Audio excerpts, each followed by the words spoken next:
Good morning, Colin. Anyway, there you go. All right. Might as well. Good morning, class. Right. So today we're going to do something a little bit different, more specific. So I say I've got a square potato, yeah. So I'm going to trim it down like that. Look at that. I'm going to trim it down.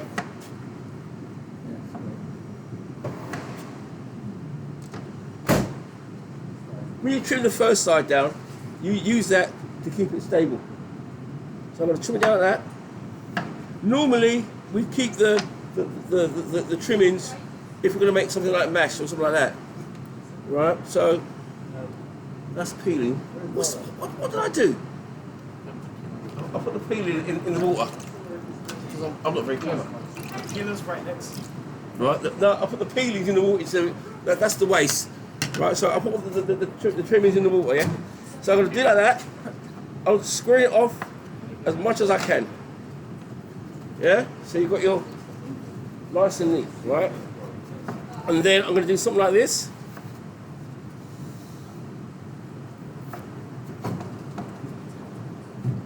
Something like that.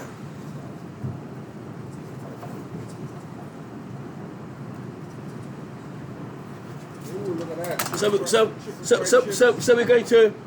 going to blanch our chips. We blanch it at 160 and we fry it at 160, 180. Yeah, 180. So this is what you'll be looking for. This nice shape like that, right? And then you'll have your tomato and your mushrooms and your steak. Yeah? And then I'm going to show you how to make a hollandaise sauce. A hollandaise sauce is a butter sauce. But we don't serve hollandaise with meat, we serve hollandaise with fish. In order for it to be accompaniment for meat, we'd either use tarragon and call it béarnaise.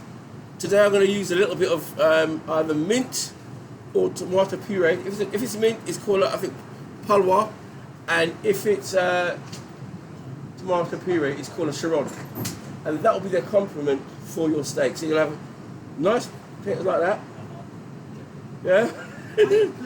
And then you're going to grill your, then you're going to use some butter to butter the tomato. Pass me a tomato. One tomato. One. Just one. Right, now,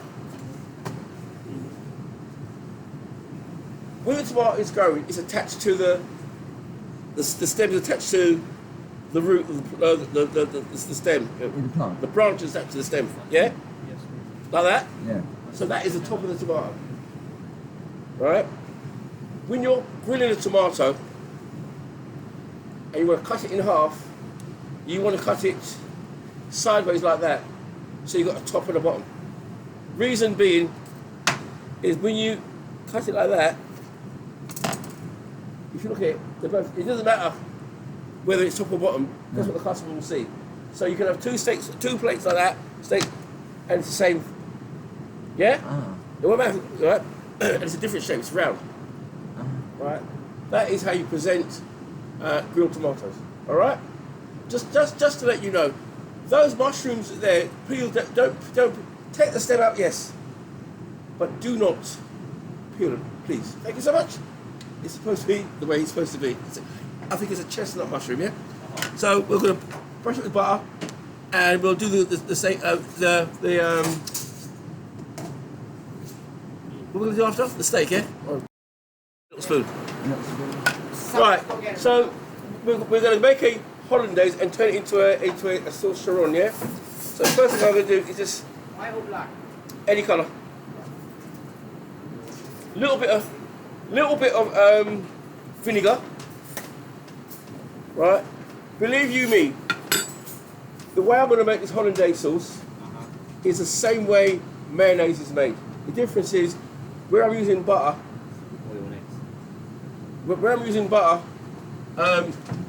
It will be replaced with oil. Yeah, because if you use butter in mayonnaise, when it goes in the fridge, the butter will solidify and it will become hard. So use oil. So the same principle. Right. I'm going to start by whisking the yolks and the vinegar is called a sabayon. Alright, a sabayon is cooked yolk. You get a savoury sabayon for your mayonnaise and your hollandaise and béarnaise sauce, and you get a sweet sabayon when you're making like a genoise sponge or mousses. Yeah, so you got this is with vinegar and yolk. A sweet one will be sugar and yolk, and the principle is the same.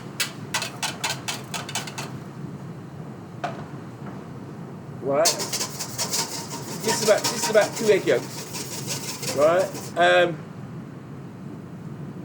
pass that. You don't want the water to be too hot, because you don't want to cook. You don't want to scramble the egg, but you want it to whisk up. Once you get the sabayon, and you'll see it will start to thicken and start cutting the bottom of the pan. Yeah? Then you know, if you want to scramble it, you start to add your butter slowly to your sabayon. A bit more. Never ever make a hollandaise sauce at the end of service. It's just before serving. Like if you've got steaks or salmon on the menu, never make it just 5 minutes before service. You'll split it. Always do it the first job. So when you look at your menu, part of your mise en place list, before any chopping or any blanching or anything, you make your hollandaise sauce first and you put it to the side, because if you rush it, you'll split it. And if you split it, you have to start the whole thing again. The other thing is, when you melt the butter, give it time to cool down, because if I put the hot butter into that yolk, it's going to scramble. Yeah?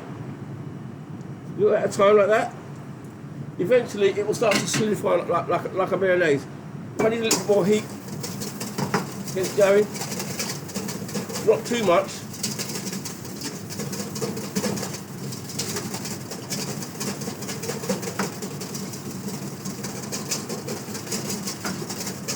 Towards the end, I'll add my seasoning, like my tomato puree, my salt, my pepper.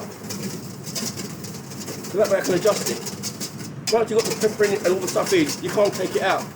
So you put a little bit at the end. Yeah?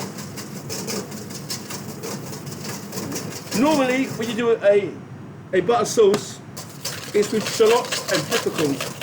You boil the vinegar, the peppercorns, and the shallots, and then you strain it off. Yeah? So you've got a flavoured vinegar. Onion pepper flavoured vinegar, yeah?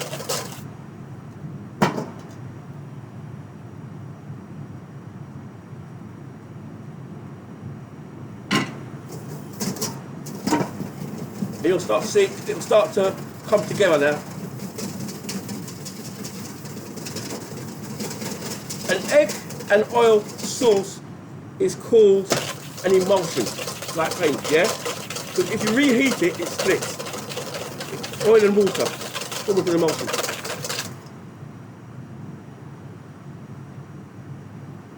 So what you can't do, you can't reheat mayonnaise, you can't reheat béarnaise, you can't reheat hollandaise. You can't get some hollandaise because the yolk's in there, it becomes a high-risk food. So once the service is over, you throw it away. You cannot keep it the next day because you give someone food poisoning. Because you have to serve it at room temperature. So you're serving it at a temperature where bacteria is continuously growing. Yeah?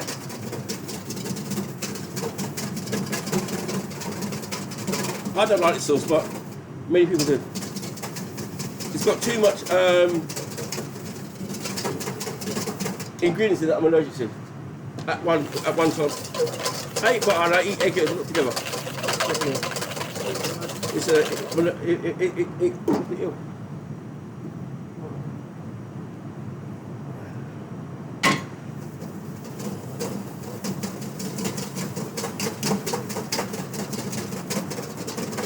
as you can see, it is a bit of a time-consuming sauce. You can't rush it.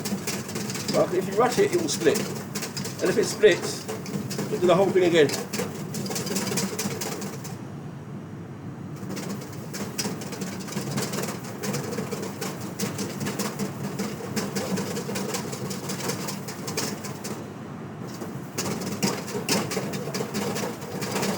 should start to thicken, start to become thick.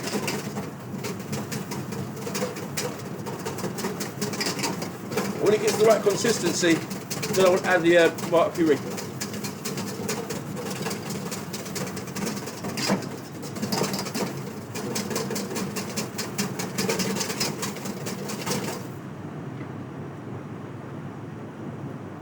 It's supposed to be the consistency of mayonnaise.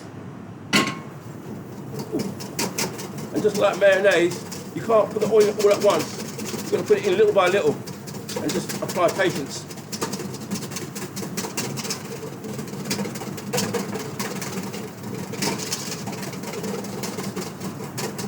And eventually, it will start to change the consistency.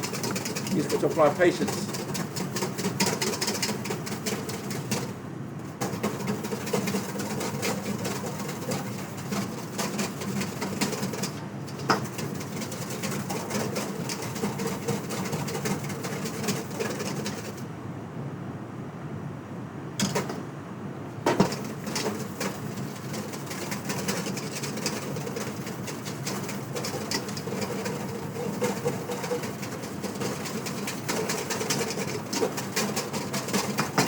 Whisk it away, whisk it away.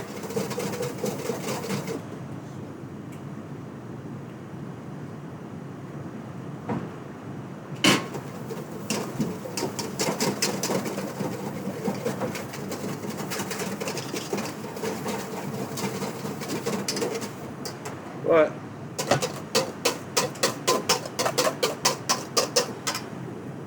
How many people thinking of that? Just give it a little bit more, a few more moments more.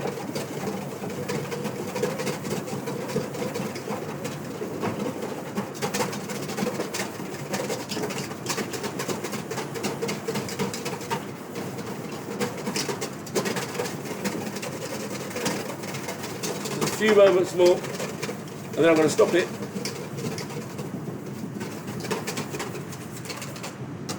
Right, that's better for me.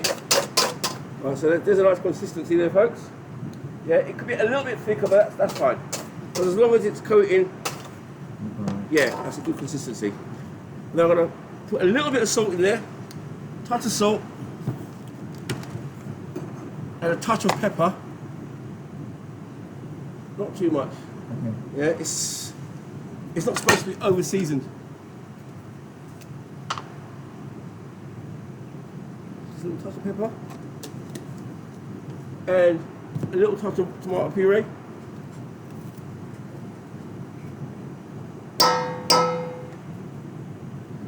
And then mix that in.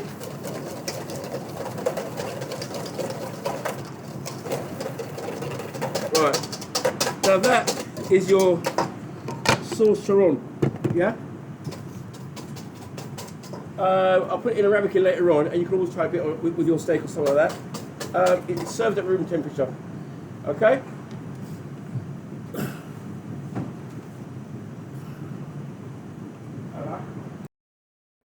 Here we go. So, professionally, how you have mise en place on your meat section. You would have a tray with oil already in it and the seasoning already in the tray. Right? Now, then, away from me.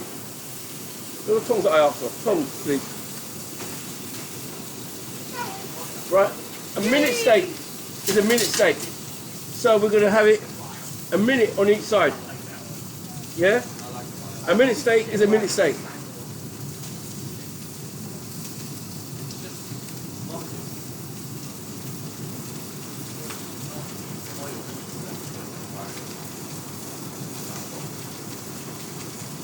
Actually, I'm not going to put that way. They might want it later on.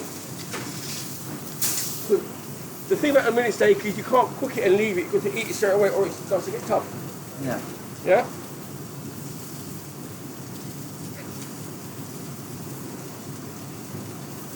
We're looking for medium rare. Yeah? So it's about a minute each side. Yeah. No, less than a minute each side for medium rare. Yeah, maybe 30, 40 seconds each side. Mini steak is mini steak. Look how thin it is.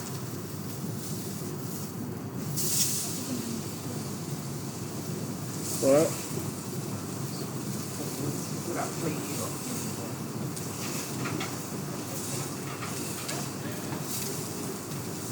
If the was a bit more, it wouldn't pick up the sediments on there. But apart from that, it's alright. You see what I'm doing?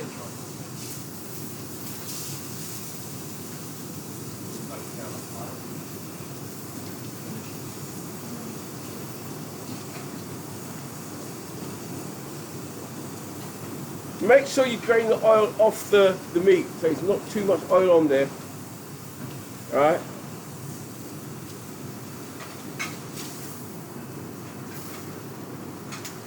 Yeah? See me? They're not going to let you rest. You need that to rest. It's very tough. There you go. There's your medium rare. Medium rare. I won't eat that. Right. Pass me. Actually, one second. Go. Have a little look at this. Delicious. Wish you were here. Mmm, delicious. Right, there you go. That's your steak